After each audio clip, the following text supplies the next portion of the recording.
Cinema Judge!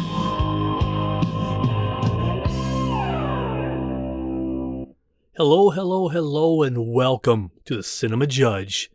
For all my regulars, thanks for coming back. Now, if you're new to the show, let me briefly tell you what the show is about. We here at the Cinema Judge love movies.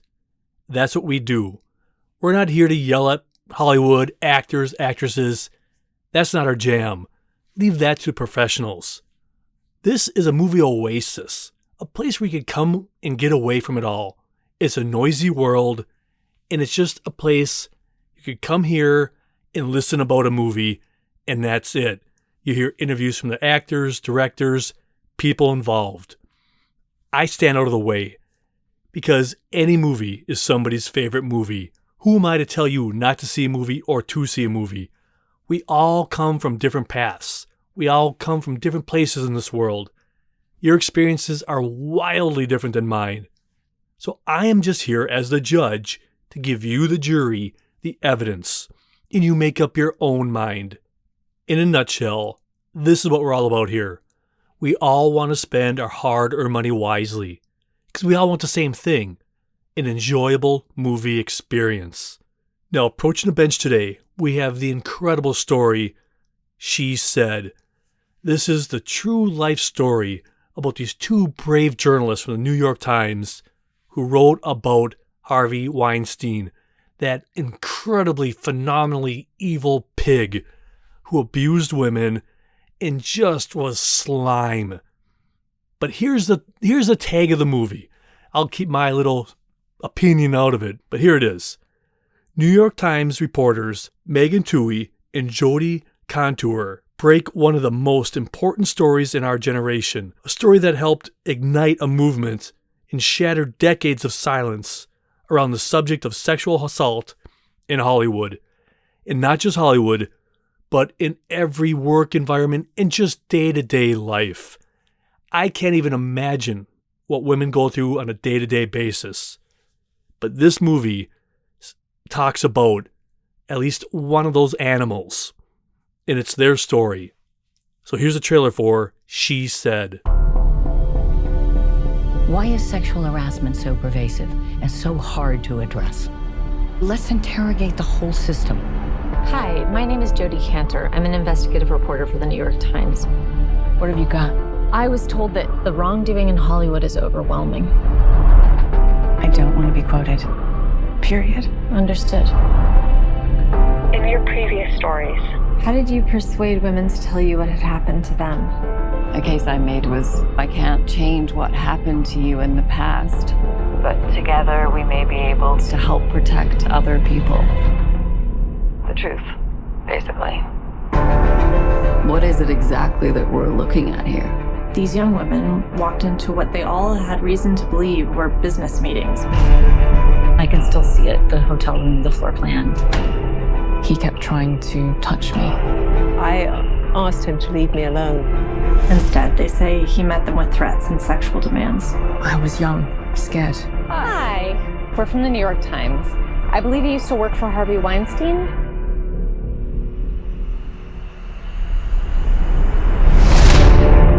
People have tried to write this story before. He kills it every time. Harvey adamantly denies any allegation of assault. He played people. He was a master manipulator. Will you give me just one chance to talk to you? Are you sure that this isn't just young women who want to sleep with a movie producer to try to get ahead? This is bigger than Weinstein. This is about the system protecting abusers. The women who receive these settlements, they can't speak out. They'll be sued if they do. But if someone could speak freely about the payouts. What payouts, John? You have to imagine that every call you make is being recorded and you're being followed. Can you imagine how many Harveys there are out there? You want to get me killed? Do you wish you hadn't signed up for this story? Do you? No. The only way these women are going to go on the record As if they all jump together. We're all here, Harvey. Who have you talked to?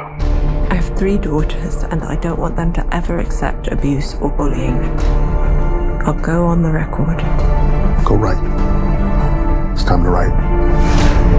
this is all going to come up. I was silenced. I want my voice back. Now, coming up next, we're going to play a couple interviews back to back. And again, I'm going to step aside and let these fine artists speak for themselves, because this is what you're there for. You're here to listen to what they have to say. So first, we're going to hear from the director, Maria Schrader, and then one of the co-authors, Megan Twohey, and then the other co-author of the book that this movie's based on, Jodi Kantor. And then right after that one, we go back to the director. They have so much to say. Here they are. I read it breathlessly, like a thriller. And even though I knew they will get to the point that they will be able to publish, it was a page turner, and I couldn't stop reading. It was not only about, all the twists and turns and setbacks of the investigation. It was about something more. It was about, two women teaming up, not knowing each other, dealing with something so incredibly intimate. And the script also, focuses a lot on the difficulty to get women to tell their stories, and the survivors, and also focus on their stories, and what it took to go on the record, and how difficult it was. And it's yes, I was moved and taken and hooked by basically every single aspect of the script, and honored and very grateful to be asked to be a part of it. As we continued to report, the stakes just felt higher and higher and higher. I mean, a couple months into reporting, we realized that we were looking at a real predator who there were allegations of abuse and harassment that stretched back decades. And as we started to piece together the story, we also weren't sure that we'd be able to publish it. I mean, there are very high standards for publishing a story like this at the New York Times, in terms of people going on the record, in terms of making sure that you've got documents to back up allegations.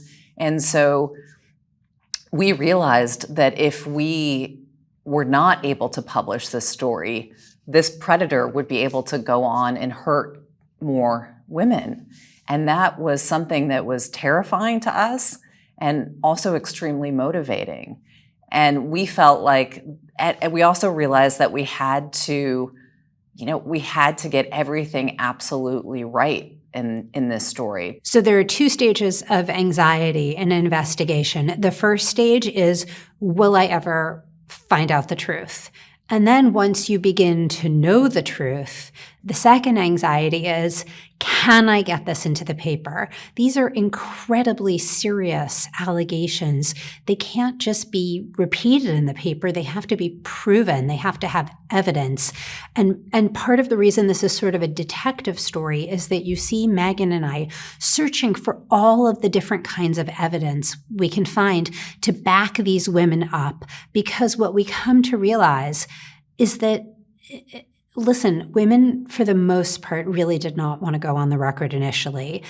We had to build a mountain of evidence for people like Ashley Judd and Laura Madden to stand on, so that it wasn't just a he said, she said, but so that the first story was really convincing. Didi offered me a story which was the story about how this story went public.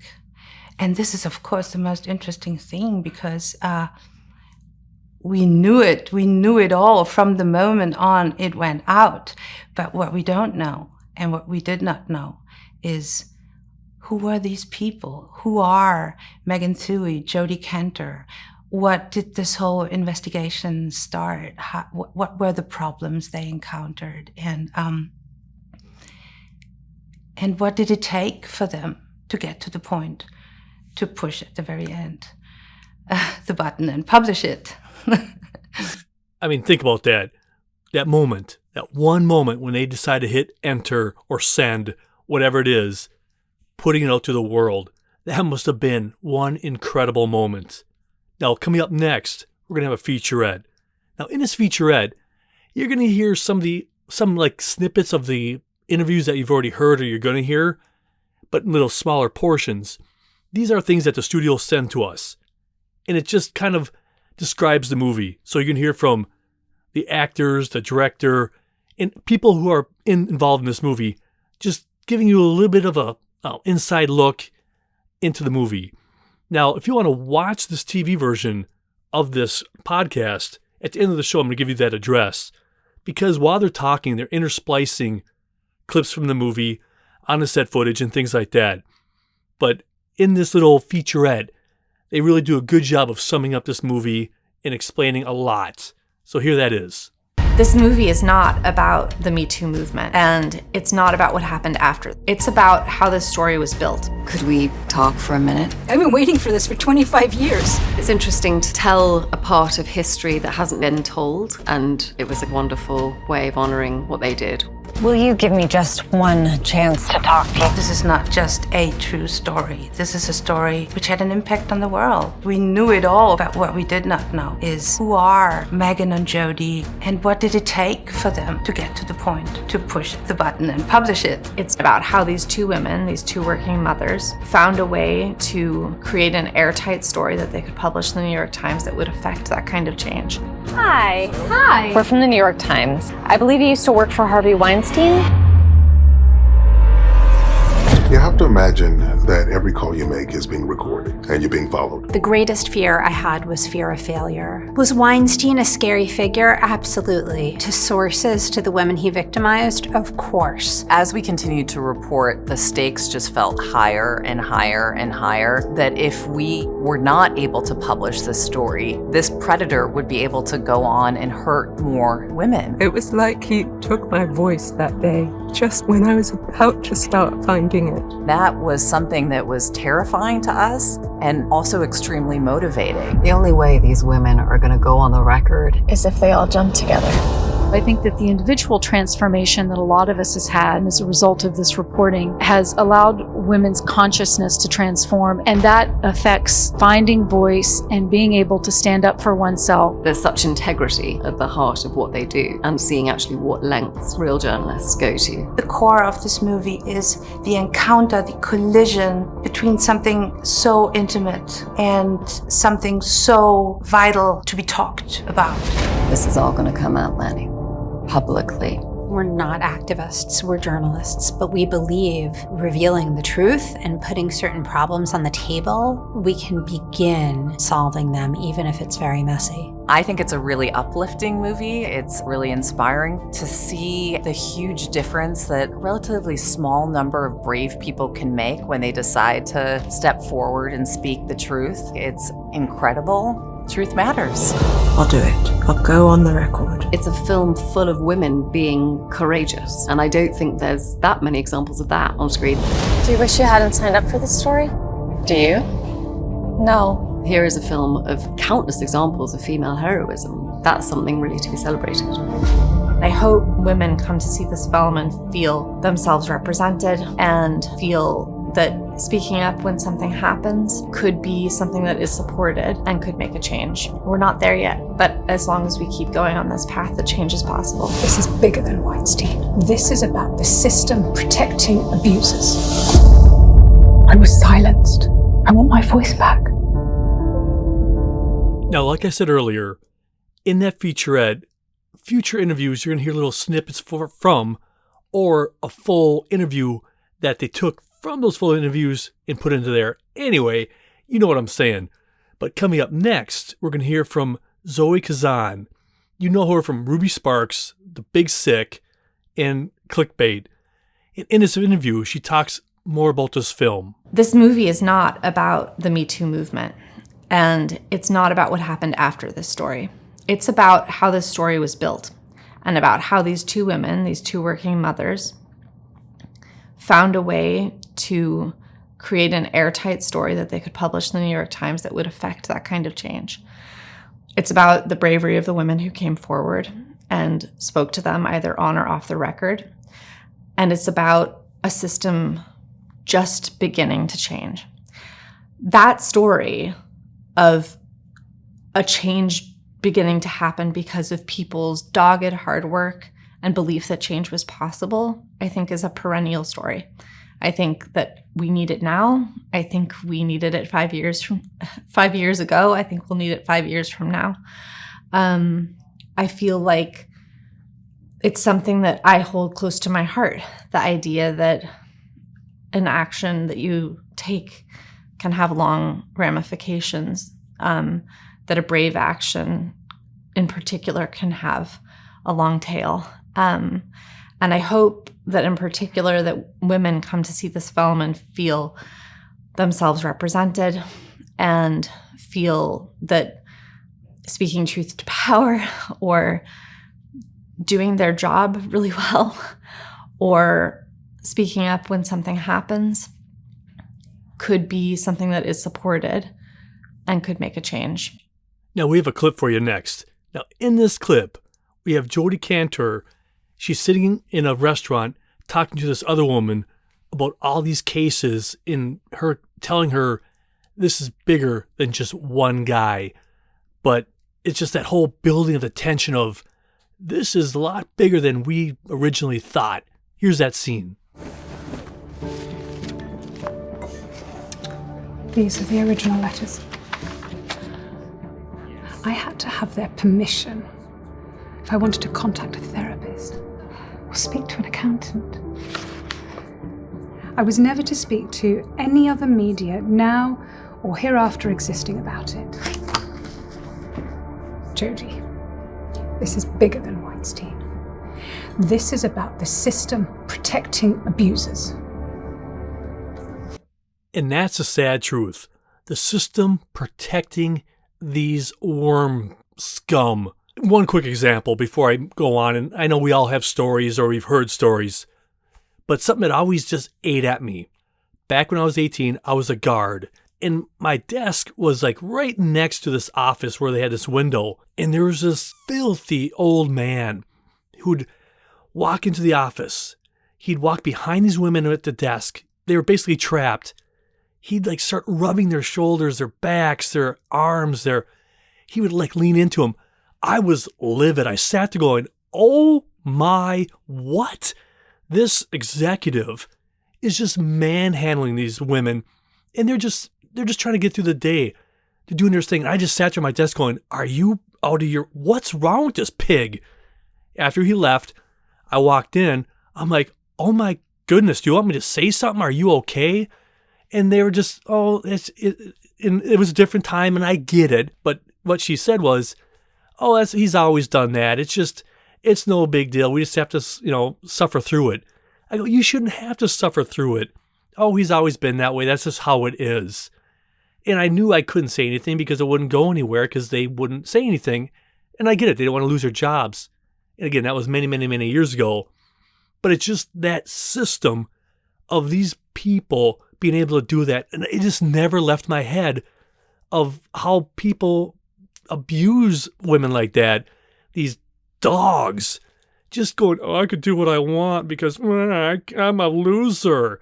And it just infuriated me, and it still does to this day. And I can't even imagine being on the receiving end of that. The strength it takes to say, all right, this slime scumball will be hopefully get done with this soon. And it just, so when you hear more and more of these stories and they shine a light on this, it's just mind-blowing. All right, soapbox over. But up next, we're going to hear from Carey Mulligan. Now, I personally admire her career so very much. She is so talented. I mean, she has a long list of just incredible projects. One of my I have a lot of personal favorites of hers, but if you've never seen the 2011 film Drive, check it out. So subtle, so just understated, but just brilliantly. Check that out, Drive. And of course, she's been in other great movies, like recently The Dig, in the phenomenal other emotional movie, Promising Young Woman. Oh man, if you haven't seen that one, check that out. That's from 2020. that one had me on my feet in just rage, yelling at the screen, because I'm like, oh my goodness. And I'm not going to give anything else away. But if you want to just get, well, there's that little bit of disgust, well, a lot of disgust at all these other people out there. But her performance was just top notch. Now, in this next interview, she talks about playing a person who really does exist. And it's just really kind of cool hearing her, her thought process. And then immediately after that, we're going to hear from Megan Twohey and hear what she has to say. These are some really cool interviews. The great thing about my working relationship with Megan on this is that she also really got that it was a film, and that we had source material that we were all working for, and the script and the filmmaking process was as faithful as possible, but also that it is a film and that things are going to be, that I wasn't ever going to imitate her, but my hope was to sort of capture the essence of who she was and what drove her. So lots that we talked about was sort of what brought her into this project, we shared a similar experience with postnatal depression. That was something we connected on really early on, that's something we had both gone through and had a really rocky start with both of our daughters. And for both of us, ultimately, it had been work that had sort of provided somewhat of a light at the end of the tunnel, and alongside lots of other things had been something that had kind of brought us back from that. So that was an aspect that I felt was really important and nice that we both really understood what that was. What was the case you could make that would perhaps motivate somebody to actually go on the record? And I told her that the case that I had made in my previous reporting was, I can't change what happened to you in the past, but if we work together and we publish this story, we might be able to protect other people. And in my experience, that idea, that hope that speaking out might help other women had often been the motivation that it took for these women to actually speak out. Jodi Kantor is up next, the co-author of the book that this movie's based on. And in this interview, she talks about making this into a movie, but showing the press not in a negative light, because it's so easy for movies to do that. This shows everybody at the New York Times was all in, whether it be male or female or whatever you were. They wanted to say, let's get the facts, let's do this right, and let's really dig. And then right after the interview, there's a scene, and in that scene, they're in an office. There's a whole group of people sitting at a table discussing this, going, okay, we got to get this right.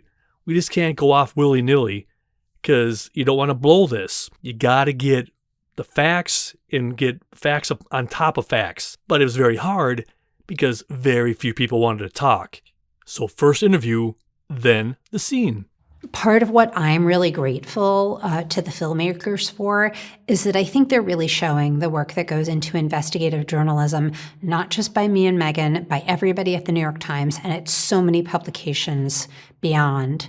One of the reasons we didn't make this film, but one of the reasons we feel a kind of responsibility about it, there are depictions out there in which journalists are portrayed as unscrupulous or cynical, and we wanted people to see the kind of earnestness and hard work that we really do try to put into these inquiries. And that's not just from us, that is from so many colleagues around the world. Are we talking solely corporate misuse of power? No, we're talking all workplaces where sexual harassment might happen. Also, let's look for the enablers. Fox kept O'Reilly on for quite some time after our story broke. And for decades before that. The network only ousted him when the advertisers jumped ship. Let's interrogate the whole system. Why is sexual harassment so pervasive and so hard to address?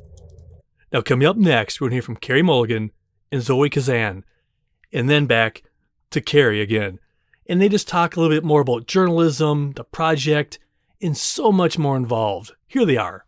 Journalism at its best, holds us accountable and can speak truth to power in a way that, nothing really else can.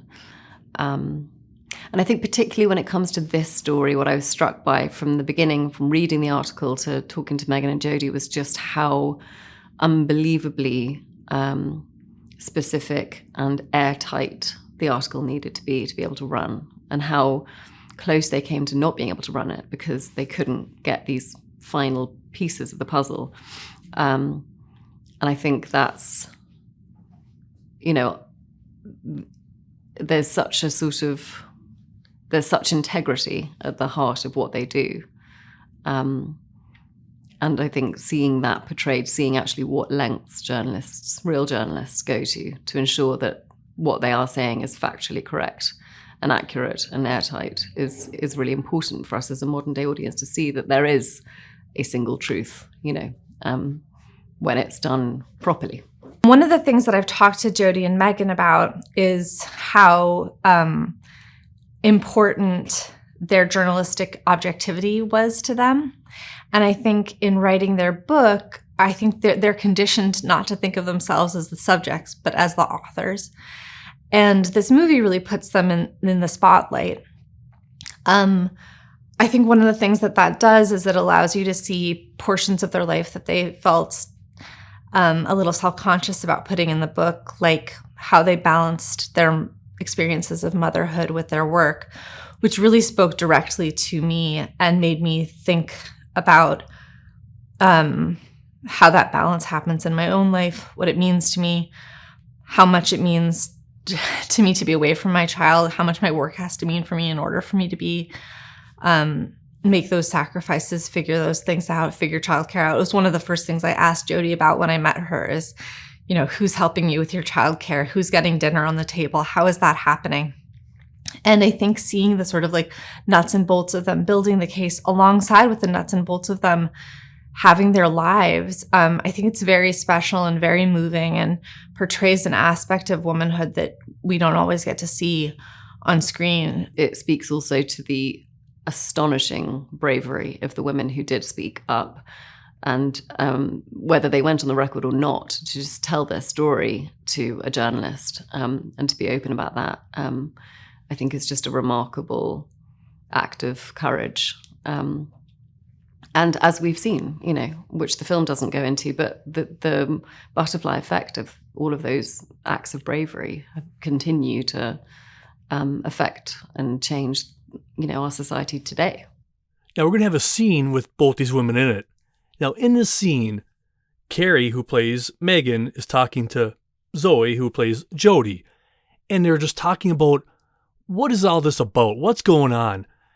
And how Jodi says, these women, they went into this interview or job, whatever, and everything went sideways. And it's just them discussing together, all right, what's all about this? Let's talk about this. Check it out. What is it exactly that we're looking at here? We're looking at extreme sexual harassment in the workplace. These young women walked into what they all had reason to believe were business meetings with a producer, an employer. They were hopeful. They were expecting a serious conversation about their work or a possible project. Instead, they say he met them with threats and sexual demands. They claim assault and rape. If that can happen to Hollywood actresses, who else is it happening to? Now, it sets this movie kind of apart from a lot of other movies that are similar in this vein. This movie shows them at home, their private lives, dealing with their family. They weren't just always at work. I mean, obviously, they busted their butts and they were there constantly. But they were also mothers. So in this next interview, we're going to hear from Carey Mulligan talking about that. I think it adds richness to the story to see what what they have at home to contend with and what they come to work with. And I think both of them as parents, have parents of daughters, have a sort of sense of there being a responsibility on them. But I also just think it's sort of, we don't see women successfully doing both a lot of the time in film. We see this sort of milk being spilt in the struggle at home, and then we see someone like bossing it at work, or vice versa. But these are the two incredibly capable mothers and women who could go to work and also draw a line, separate, function incredibly at a really high level at work, then go home and function at a very high level at home with their families. And just getting to see the richness of their lives, I think, feeds into it. And to see their home lives, these two wonderful, supportive husbands who had their backs and were rooting for them and able to support them through the whole thing. And they felt that was really important to see as well. And here's something I want to point out. For some of those guys who are out there flipping out saying this is a man-bashing movie, that's not the case. It's about just bad human beings, because they do portray both these women had strong families with two wonderful husbands. So it's not just by saying flat-out statement, all men are bad. Because some of those guys out there who are insecure and weak, thinking, oh, it's just another movie bashing men. That's not the case. It's about people in power abusing people. It's not always just about what you think it is in your head. And that's what's very important in these kind of movies. It shows that it's not a blanket statement. Now, coming up next, we're going to hear from the original authors of the book. We're going to hear from Megan Twohey and Joey Kantor. And it's really fascinating to hear these ladies talk. They talk about from things like a very small amount of people came forward, but that information was enough to put this pig dog away.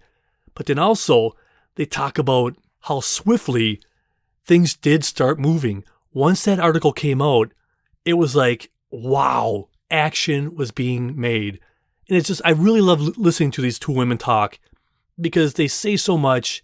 And you can just hear the passion in their voices and the talent. It's just incredible. Here they are. The response was almost immediate. Not only was Weinstein fired from his own company within a matter of days, but Jodi and I started to be flooded with phone calls and emails from women with their own accounts of harassment and abuse, not just in Hollywood, not just with Weinstein, but across all industries. And soon there was so much incoming tips and so many incoming stories that we had to basically create a triage system in the newsroom. And soon almost every single department was picking up these stories. And Me Too became like this group journalism project, across the United States and ultimately around the world. And to watch the Me Too hashtag take off as people just went straight to social media to talk about their experiences was incredible. I think it's a really uplifting movie. I think it's a really inspiring movie. I think to see the huge difference that a relatively small number of brave people can make when they decide to step forward and speak the truth is incredible. And I think it's also, a wonderful depiction of journalism and, the pursuit of truth and the power of truth-telling. Here's what I really want people to take away. This movie is a reminder that the number of people who really told the truth about Weinstein and shared valuable information was so small at the end of the day. And yet, look at the impact that they had. They never, Laura Madden and I still talk about it. she never dreamed how consequential it would be for her to tell this personal story. Oh, this story was the honor of a lifetime from the very first phone call. Before there was a film, before there was a book, before there was impact, before there was really a path forward, like from that first email to Rose McGowan, from the very first phone calls to actors. It is an honor to do this kind of work from the beginning. And you have to want to do it regardless of knowing what you may find and what the impact may be. See what I'm saying? Those women are just phenomenal. Now, coming up next, we're going to play a movie clip for you. Now, in this movie clip, we have Jodi Kantor. She's talking to one of the survivors. They're sitting on the beach by the ocean, and she's asking her, how do you feel about this now? And just hearing what she says about how he took her voice. And you could just feel the emotion in the scene. It's so well done. How do you feel about it now? I feel like it dictated a certain direction my life took. That I just felt that it was this huge error of judgment that sort of marked me and all my decisions. And I felt such shame that I let him do that. Did you think that he had done the same to other girls? I thought that he must have tried it. But that they'd all said no. It was like he took my voice that day. Just when I was about to start finding it. The courage it took for these women to step up, I can't even imagine. In these women and so many more like them, all through history, not just in the entertainment business, but everywhere. It just, when you really sit down and think about it, guys, it just makes you want to vomit and cry that these pigs, these insignificant, power-hungry worm scum can somehow think they're like, ooh, look at me, I'm the man. And they know, or don't they know that every solitary person, when this was happening, just looked at them as, you complete loser. You have to abuse, control, hurt a woman to be with a woman. They are so blinded by their stupidity that everybody hates them. They laugh at you. They know that you're a loser. You're a complete pond scum. And yet you walk around like you're the stud. Like, you can't do it on your own. You just can't talk to a woman.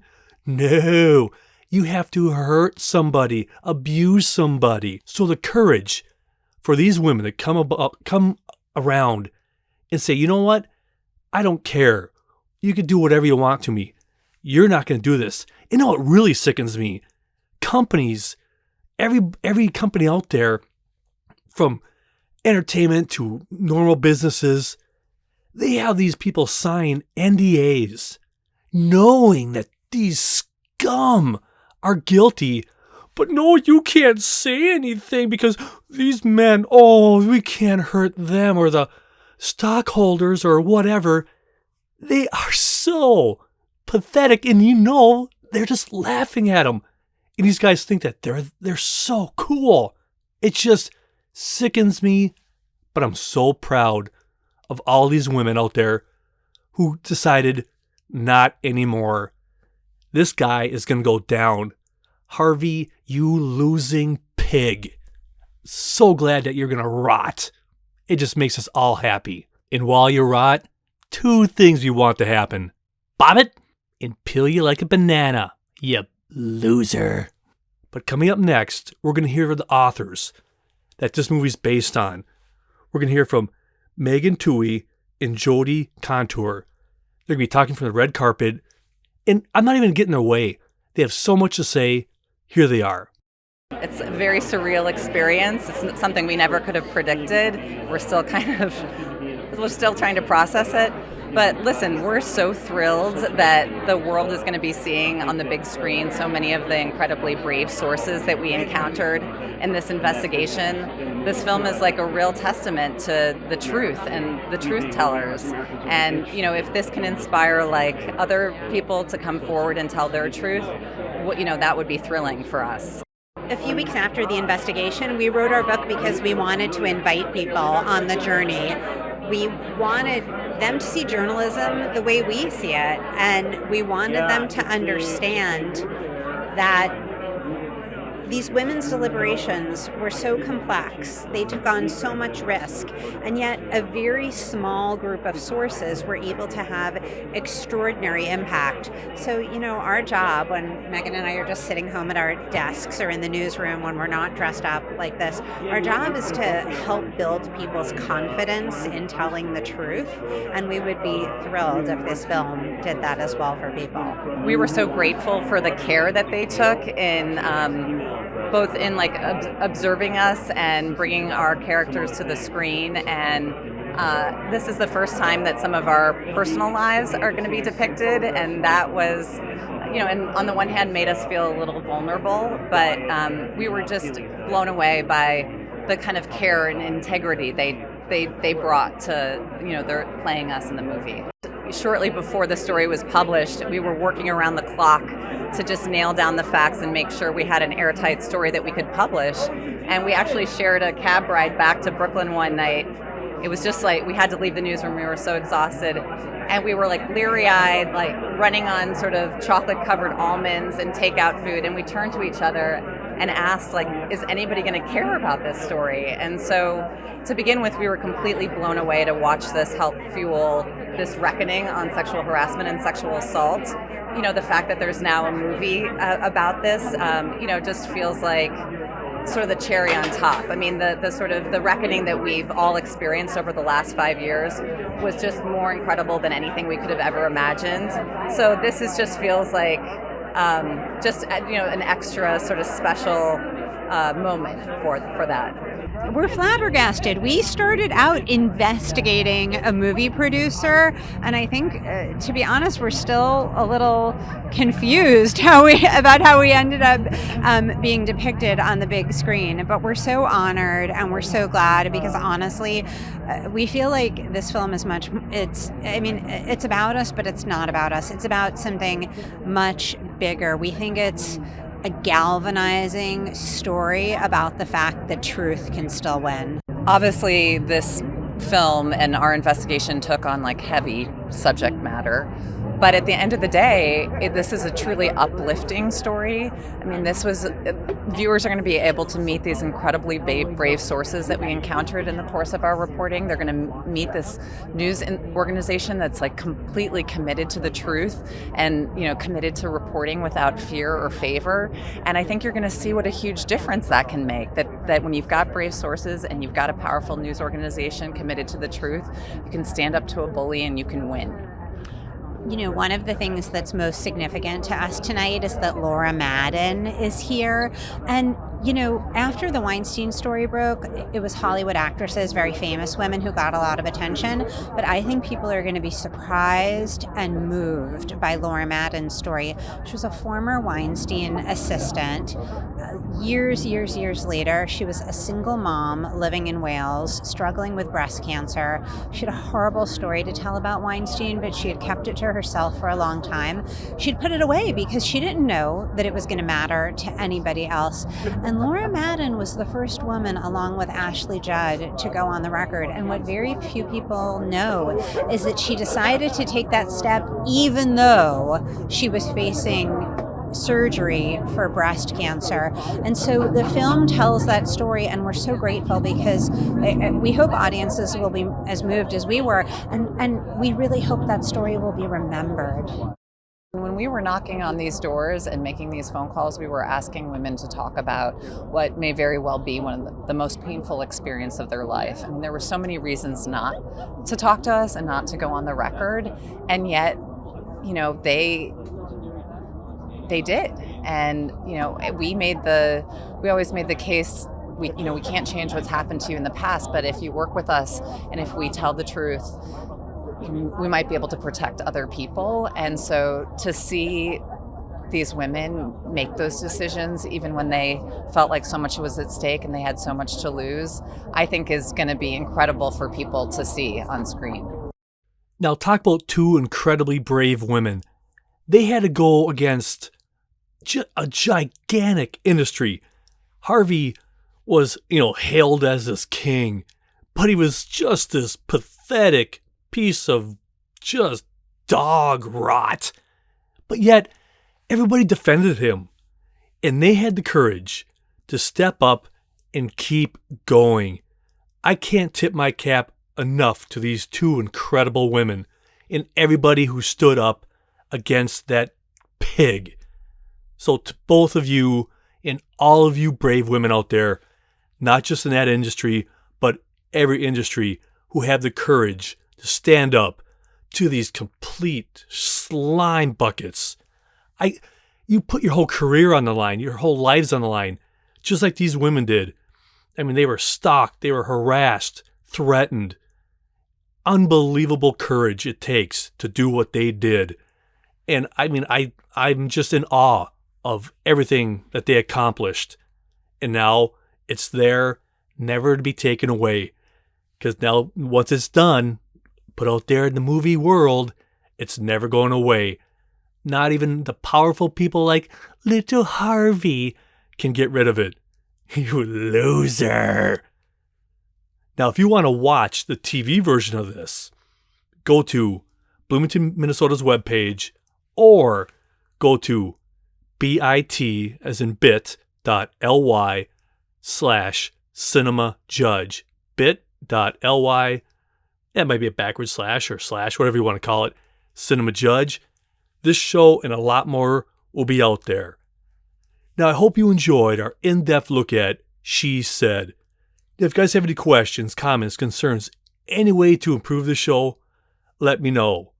Because I can't grow if I don't know. cinemajudge@hotmail.com. Reach out, let me know what I could do better. All I want to do is make it more enjoyable for you. But now you know what time it is. If you're a regular listener, it's shout-out time. For all you around the world, I hope my voice finds you well. For all of you listening in your car, at home, in your backyard, late at night, whatever, I am truly grateful. This shout-out goes out to all you people who listened to the last episode. But don't think for 1 second, if you listen to previous episodes, like from 2 years ago or whatever, it shows up, but there's no way of telling where you listen to or whatever, stuff like that. But I see it, I know it, and I appreciate it. So every one of you, whether you listen to the last episode or an old episode, I am grateful, and you guys are awesome. So wherever, whenever, or whatever you're doing, this is for you. To all my listeners in the United States, Canada, Germany, Greece, Minneapolis, Minnesota, Duluth, Minnesota, Elk River, Minnesota, Chaska, Minnesota, St. Paul, Minnesota, Burnaby, British Columbia. I probably butchered that one. Pasadena, California, Tucson, Arizona, British Columbia, Littleton, Colorado, Prior Lake, Minnesota, Farmington, Minnesota, Stillwater, Minnesota, Holyoke, Mass, Cottage Grove, Minnesota, East Hampton, New York, Virginia. I was going to try to pronounce that one, but it starts with a T, and I don't want to disrespect your town, but thank you so very much. Frankfurt AM Main Hesse, and oh man, what is this one? This one is from Greece. I can't pronounce it to save my life, but thanks to all you listeners. Everybody out there who listen to it more than once, share it with your family members, whatever it is. And if you do like it, I would really appreciate it if you liked it, starred it, whatever you think is appropriate, I'd appreciate it. And feel free to share it with your friends, because a lot of these that I've mentioned, I have multiple listens from those cities, states, countries.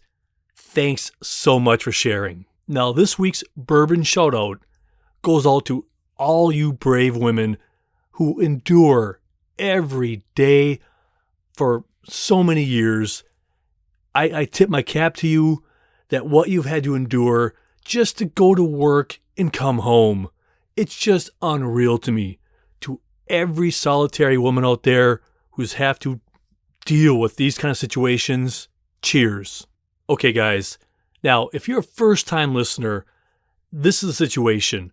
When I make this episode, it's based on a TV version that I, put on TV. But when I'm making that one, I could play music, and I love music. I have two passions in the world. Well, I have more than two, but my two major passions are this: movies and music. And I can combine them when I'm making the TV version of this. That's my happy place. I sit down, I get the interviews from the studios, everything like that, and I could sit here and crank music. And this time I knew this was a very sensitive topic, and it dealt with very strong women. And I thought, well, what can I listen to? And now, if you're a regular listener, you know my range isn't incredibly huge. I'm basically the 60s, 70s, 80s, and occasional 90s guy. and a few other ones sprinkled in here and there when people give me suggestions. But this week, I went completely out of my norm. I had been hearing about the latest album from Taylor Swift, and never in my life have I listened to a song of hers. And that's not a slam on her. It's just not my genre, my era, or anything like that. I mean, I respect the heck out of her for everything she's done, but I never, listened to any of her songs ever. But then I heard the song Antihero. And then I heard, some places were banning certain scenes in it. And I'm like, so I go, well, you know what? Let me see what all the censorship is about. So I watched the video and I'm like, wait a minute. This is dealing with this woman's feelings, emotions, insecurities. And somebody cried about when she stepped on a scale and said fat. That had nothing to do with fat people or that whole situation. It's about her insecurities as a person, as an artist. She's, telling everybody, I'm there with you. I get it. I suffer from what you suffer from. My insecurities, my anxieties. When I saw that video, that whole video, I'm like, oh my goodness. She's just putting herself out there, just unloading. And I go, well, okay, that song was pretty cool. So then I said to myself, okay, get over yourself and explore, experiment. And so I did that. So I listened to that whole Midnight album. And I think I listened to that twice or 2.5 times when I was making this. Because it was really that good. I was like, wow, this woman. I mean, I've known she's talented. But then you just hear her emotion. It feels like she puts herself into so many of the songs. So I said, okay. I listened to that a couple times. Then I moved on to Folklore. Then I moved on to Lover. And I just kept plowing through her stuff until I finished the show. So for those of you out there who are expecting some of the other stuff, well, I did after that. I wasn't done with the show yet. So then I put on one of my personal favorite albums, Alan Parsons Project. It's an incredible greatest hits album. It's called the Alan Parsons Project, the Definitive Collection. If you want to know what they're all about, just listen to that double album. It is incredible. So that's what I listened to when I was making this. Taylor Swift and Alan Parsons Project. What a combination, huh? Okay, here's the deal. My regular listeners know all about this. Every so often, at the end of the show here, I talk about my guilty pleasures. And that's shows that most people don't want to admit they watch. But I'm all for it. I'm for any kind of movie, anytime, anywhere. And I watch a ton during the week. And my guilty pleasure this week was Lights, Camera, Christmas. And it's one of those fantastically glorious, cookie-cutter Hallmark movies. And that's not me being critical. I watch those every year. That's my weak spot. But here's the storyline for Lights, Camera, Christmas. It follows Carey as she steps into a costume designer for a holiday rom-com movie shooting in her hometown. She rediscovers her passion for costume design and finds herself falling for Brad, the film's famous leading man.